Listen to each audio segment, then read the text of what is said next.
The figure we're talking about doesn't make noise. You won't find him at the center of controversy, nor will you hear him on public stages. He doesn't protest, doesn't argue loudly in comment sections, and rarely steps into the spotlight. Instead, he's on the fringe, a constant presence in the periphery of everyday life, a silhouette that never fully enters the frame. He might pass you on the street, sit behind you in a lecture, or stand quietly in the back corner of a party, beer in hand, eyes elsewhere. You wouldn't notice him unless you were trained to look for the quiet ones who carry entire storms behind their silence. This shadowed figure has no official name, no label stitched into his jacket, but he carries something in his posture, a wariness that doesn't come from age or effort, but from observation. His silence isn't empty, it's loaded. He's seen enough, heard enough, lived enough cycles of optimism and betrayal to know where watchings usually go. He's the guy who watches trends rise and fall without much faith, the one who hears about new movements, new tech, new promises of change, and just raises an eyebrow. Not because he's smarter, because he's tired. He exists across generations but is particularly visible among the young who've grown old too soon. In university halls, he walks among students buzzing with ambitions, yet his pace is slower. In workplace elevators, he nods politely but says little, his eyes always scanning for something beyond the immediate. He is present, but never quite in it, a part of the structure but never part of the motion. He shows up, to work, to social events, to family dinners, but there's a space around him, like static clinging to his edges. He wears neutral colors, metaphorically and literally. His expressions rarely betray extremes. He is not depressed in a clinical sense, not angry in an explosive sense, not joyous in any reckless sense. He floats in the in-between, a mood that has no name but is instantly recognizable. It's not indifference. It's what comes after the storm of feelings, when the noise has died down and there's nothing left to react to. You'll find fragments of his presence in the media he consumes. His playlists are filled with ambient sounds, post-punk or lo-fi tracks that seem to drift more than move. His YouTube history is scattered with videos titled things like "The End of" or "Why Everything Feels Broken." He doesn't seek comfort, he seeks confirmation, something to mirror back the quiet chaos in his mind. He doesn't need solutions anymore. He just wants someone to say, "Yes, I see it too." His online persona, if he even has one, is sparse. He scrolls more than he posts, watches more than he comments. He might retweet something bleak or philosophical once in a while. He might like a meme that makes despair look funny, but you'd never guess what he really thinks unless he lets you in, which he doesn't. Not easily. At the local bar, he sits at the edge. Not because he's anti-social, but because too much interaction feels like static in his ears. He watches people laugh, flirt, fight, and talk about weekend plans. He smiles politely when spoken to, engages when necessary, but there's always a delay, as if he's translating everything from a different language. Not because he doesn't understand, because he's no longer fluent in expectation. His room reflects the same energy, minimalist, a little dusty, a few books unopened, a few projects half finished. There's a guitar in the corner he once played every day. Now it collects dust, not because he stopped caring, but because the urgency left. Passion fades differently in people like him. It doesn't burn out, it cools, like embers under ash, still alive but quiet. When people speak of society's problems, mental health, economic hardship, ecological collapse, loss of meaning, they speak around him, as if he's the subject of the sentence but never its agent. He doesn't demand anything. He doesn't rebel. He simply exists. A mirror, a symptom, a whisper in a world screaming for attention. The presence of the doomer isn't marked by grand gestures or dramatic outbursts. Instead, it shows itself in the smallest moments, those fleeting, ordinary behaviors that often pass unnoticed unless you're paying close attention. It's in the way someone responds to a "How are you?" with a half smile and a non-committal, surviving, as if anything more would be dishonest. It's in the morning routine that has become mechanical, devoid of anticipation. There's no real rush anymore. Not because there's time, but because there's no expectation that anything will change. Everyday life becomes a slow dance with repetition. Wake up, scroll, work, eat, scroll again, sleep. Hidden in these rituals are subtle messages, like the phone being the first thing touched in the morning and the last thing let go of at night. It's not addiction, it's refuge, an escape into a curated world of other people's highlights, disasters, collapses, theories. A sea of information that floods but never quenches. There's comfort in that kind of noise. It keeps deeper silence at bay. In public, the signs grow clearer. At the grocery store, there's a person staring at the shelf, not because they can't choose, but because they don't really care. They reach for whatever is cheapest, whatever is fast. Meals aren't enjoyed.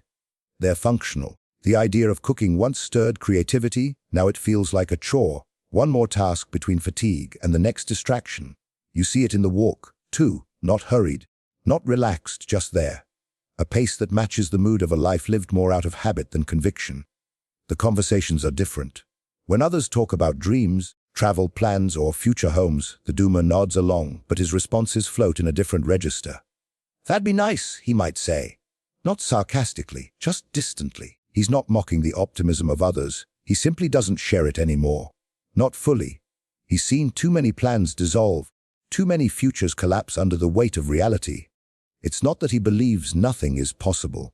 He just no longer bets on anything being permanent. Social interaction becomes performance. He can smile, laugh, contribute, but everything is calculated, energy is limited. He chooses his words carefully, knowing how easy it is to alienate people when your worldview doesn't match theirs. So he keeps it light, shares a meme, compliments someone's outfit, talks about the weather. But underneath, there's a quiet frustration not with others, but with the gap between what's said and what's felt. Conversations rarely go deep. When they do, it's usually late at night, with one or two people who carry the same kind of silence. He notices everything. The homeless man no one looks at, the sirens that never seem to stop, the buildings falling apart while luxury condos go up 2 blocks away. None of it surprises him anymore. He doesn't talk about injustice as a revelation. It's an assumption, a backdrop. You can tell by the way he reacts when others express shock. He just nods, as if to say, of course. Cynicism for him is not dramatic, it's inherited, passed down by broken systems and empty promises.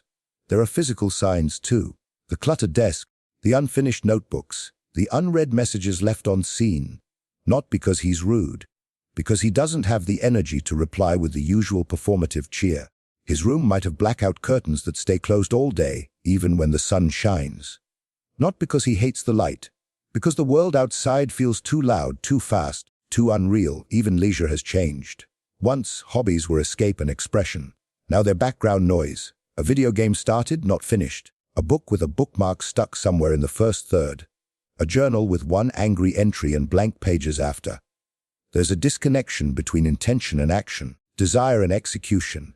He doesn't feel numb. He feels suspended, like he's waiting for something that never comes, a green light that never turns on. You can even see it in his relationship with nature.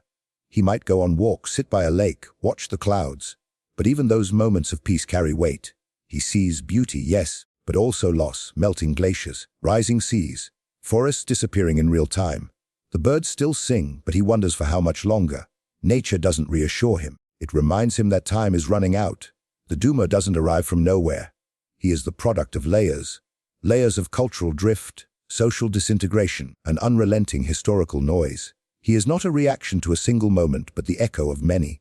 To understand his quiet detachment, you have to trace the long arc of inherited disappointment, the kind passed down not through genetics, but through headlines, failed reforms, and broken promises. He walks with the weight of generations, not in a noble, heroic sense, but in the tired posture of someone who was born into a story already collapsing under its own contradictions. He comes from a time that told him anything was possible. As a child, the world promised endless opportunity. Be anything, do anything, change everything. These weren't just empty words, they were slogans on posters, themes in movies, values in classrooms. But those promises began to wear thin when they met the actual machinery of the world. College degrees became debts, jobs became gigs, homes became fantasies. The ladder that once seemed tall but climbable now looks like it was never connected to anything stable to begin with. His culture, the one that raised him, is loud, fast, and full of distractions. There's always a new show to binge, a new crisis to fear, a new update to download. Everything is urgent, but very little is meaningful. Politics feels more like theater. News feels more like noise. And underneath all the chaos is a kind of fatigue that doesn't go away with sleep. It's not just physical tiredness. It's cultural exhaustion. The sensation that everything's been said, done, repeated, and mimed to death. The doomer grew up watching institutions fall. Churches lost moral ground, governments became punchlines, and corporations became the new temples. Scandals stopped shocking people. They became expected, each new revelation. Whether economic fraud, environmental disaster, or political betrayal, only deepened the sense that nothing was sacred anymore. Trust wasn't just broken, it was obsolete. The fabric of society, once stitched together by shared narratives and collective faith in progress, now hangs loose and frayed. Technology, once heralded as the great equalizer, the liberator, added its own layer of alienation. In the age of connection, he feels more isolated than ever. He can access thousands of lives through a glowing screen, but none of it feels real. Likes are not love. Follows are not friendship. Messages are not meaning. He scrolls through curated versions of other people's happiness, aware that everyone is playing the same game of pretending. Underneath the filters, there's a collective sense of emotional bankruptcy. Everyone's performing wellness while quietly sinking. The weight isn't just cultural, it's generational. He was born into crises not of his making: climate collapse, housing shortages, economic instability, political gridlock. These aren't vague concerns for him. They're realities that shape every decision. Should he save for a home when housing markets are rigged? Should he plan for retirement in a system that may not exist? Should he bring children into a world with rising temperatures and diminishing resources? These aren't abstract philosophical questions. They're daily, paralyzing considerations. Older generations often mistake his disillusionment for laziness, his apathy for entitlement. But they don't carry the same context. They knew a world where effort led to reward, where time invested returned value. For the doomer, effort often leads to burnout, and time is something he measures in units of stress and debt. He doesn't expect fairness. He expects loopholes, fine print, moving goalposts. His cynicism is not a mask, it's armor. Even in culture and art, the signs of fatigue are everywhere. Films reboot the same stories. Music samples the same sounds. Trends recycle every few years. There is a constant hunger for nostalgia, not out of affection for the past, but because the present feels too unstable and the future too terrifying. Creativity hasn't died, but it's exhausted, forced to exist in economies that value algorithms over soul. The generational weight he carries is not always visible. He jokes like everyone else. He goes out, takes selfies, plays the game. But beneath every smile is the knowledge that he's building a life in a house that's already on fire. And every time he's told to just work harder, think more positively, be more grateful, that weight presses a little deeper into his chest. There's a strange irony that defines the doomer's existence.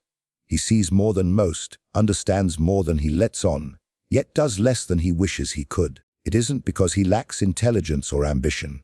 In fact, quite the opposite. He is often deeply thoughtful, observant, and capable of articulating the world's problems with chilling accuracy. He knows the statistics, the history, the patterns. He's read the books, watched the documentaries, followed the timelines. He's aware, painfully so. But awareness, instead of empowering him, has become a source of paralysis.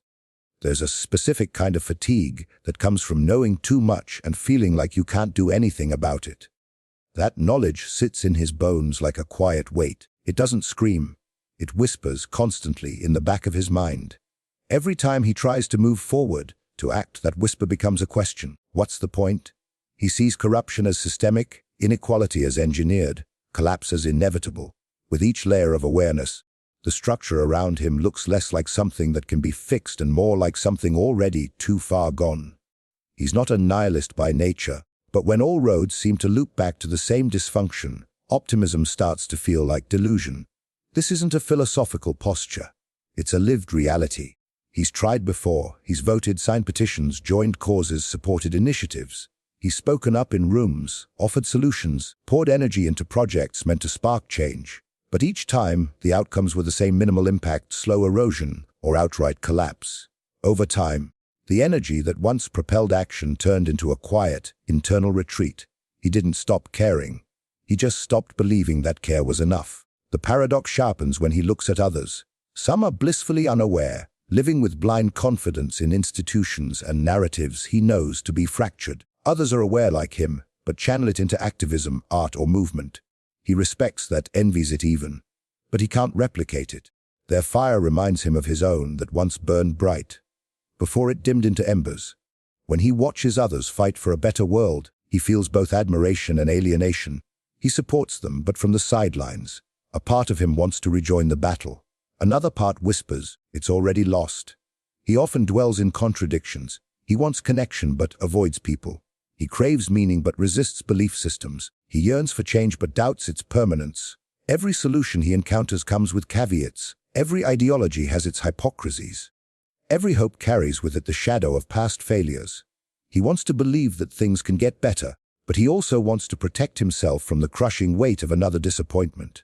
So he stays suspended, emotionally present, mentally distant, physically still. There's a quiet complexity in how he navigates his days. From the outside, he may seem disengaged, even lazy, but internally, he's constantly wrestling with a storm. The headlines don't shock him because he's been expecting them. The tragedies don't surprise him because he's already grieved them in anticipation. He processes things quickly, maybe too quickly, and in that rapid processing he often reaches the end of the line before others have even begun. Where others see a step forward, he sees a dead end. Even when opportunity comes knocking, the response is not excitement but caution. He's been burned before, by promises, people, institutions. So he hesitates, not out of fear, but out of experience. Hope feels dangerous when it's betrayed enough times. He's not unwilling to try. He's unwilling to try blindly. And that distinction, subtle as it may be, often leaves him frozen. The paradox extends into his internal world. He dreams vividly. He imagines alternate realities where things turned out differently, where there was enough time, enough unity, enough wisdom to steer things in a better direction. But when he wakes, reality reasserts itself. Bills still come, time still slips, the world still turns, seemingly indifferent to anyone's effort. It's not that he refuses to fight. It's that he no longer knows which fight is worth entering, or whether any of them are still winnable. Beneath the surface of detachment and apparent resignation, there exists a quiet, often unnoticed form of resistance within the doomer. It isn't loud, it doesn't wave flags or chant in crowds, and it doesn't wear ideology on its sleeve. It's a form of strength that doesn't look like strength. Subtle, quiet, persistent. It's found in the fact that despite everything, he is still here. Still waking up, still breathing, still observing, still thinking. He hasn't run away, even though he could. He hasn't self-destructed, even if he's thought about it. He remains, and that in itself becomes a kind of rebellion against a world that tells him there's no point. This strength doesn't manifest in grand accomplishments or traditional success. You won't see it in promotions, headlines, or accolades. It lives in smaller acts, in showing up to work even when the motivation is gone, in caring for a pet when nothing else seems meaningful, in keeping a plant alive on the windowsill just because something deserves to live. These are not the marks of defeat, but the evidence of an inner defiance that refuses to give the world the satisfaction of his complete surrender. He doesn't believe in false hope, but neither does he allow total despair to consume him. That balance, however thin, is where his hidden resilience lies. While others are swept into the extremes, manic optimism or bitter cynicism, he stays in the gray area, resisting both illusion and collapse. He has seen too much to be naive, but he also hasn't given up entirely. He still thinks, still questions, still feels. That's not weakness. That's the difficult work of staying human in a system that rewards numbness. His resistance is also intellectual. In a world that increasingly favors surface-level thinking, he dives deep. He reads the subtext, not just the headline. He senses the patterns in how history repeats itself. He doesn't just watch the news. He dissects it, compares it, frames it in the context of larger societal mechanisms. This analytical capacity, though it often burdens him with more clarity than he wants, is also what keeps him from becoming entirely passive. He knows too much to lie to himself, and that knowledge demands a certain moral vigilance, even if he doesn't act on it in obvious ways. Emotionally, his strength is more complex. He feels deeply, though he rarely shows it. When tragedy strikes, whether global or personal, he grieves in private. He processes in silence. While others broadcast their reactions, he internalizes. It doesn't mean he's numb. On the contrary, he often feels everything at once. But the chaos of expression doesn't appeal to him. His emotions, though intense, are measured. They flow under the surface like a river beneath a frozen lake. Always moving, always alive, even when the world thinks he's standing still. Even his apathy is nuanced. It isn't laziness, but a choice to conserve energy in a world that constantly demands it without offering meaning in return. He has learned to protect his reserves, of time, of attention, of empathy. because he knows how easily they are drained by forces that don't care for his well-being. He withholds not out of selfishness, but as a survival instinct. In a society where burnout is normal and overload is encouraged, setting those internal boundaries becomes a radical act of self-preservation. Sometimes he does try again, quietly, without announcement. He'll start a new project, send a heartfelt message, take a small risk. He won't talk about it much. If it works, he doesn't gloat. If it fails, he doesn't spiral. These efforts are like messages in bottles, cast into uncertain waters. And though most of them wash back up unopened, the act of throwing them is what matters. It means he hasn't fully disappeared. He still believes, somewhere deep within him, that something, or someone, might be listening. He might not be part of any movement, but his presence is its own form of testimony. He is living proof of what it means to exist in the wake of disillusionment, to hold on when everything encourages you to let go. The system didn't break him completely. He may bend under the weight of things, but he doesn't snap. He endures, quietly, stubbornly, invisibly. And in a world that thrives on spectacle, there is something profoundly powerful about someone who chooses to survive without needing to be seen. He is not a headline, not a symbol, not a caricature of doom. He is simply what happens when too much truth meets too little change. A quiet presence in the background of a collapsing stage, eyes wide open, voice held in silence. While the world rushes forward, loud, ambitious, insistent, he stands still, not out of weakness, but out of clarity. He has seen what lies behind the curtain. He has heard the applause for actors who speak lines written by systems designed to fail. He doesn't cheer, he watches. But within that watching, there is depth. Within that silence, there is thought. His story isn't one of surrender, though it may look that way to those moving too fast to notice. His story is about the tension of knowing too much and feeling too deeply in a time that punishes both. He walks through a world that demands constant optimism and filters every truth, carrying the unfiltered weight of reality like a quiet oath. He doesn't wear it proudly. He just wears it. He may not lead revolutions, but he holds space for truth in a world overrun with illusion. And that, in its own unspoken way, is resistance, not against people or progress or even hope itself, but against the pressure to pretend. His very presence is a mirror held up to the age, not to accuse, but to remind that behind the noise, behind the scroll, behind the mask we all wear to survive, there are those who have seen too clearly and still choose to remain. Not to change the world, just to bear witness to it.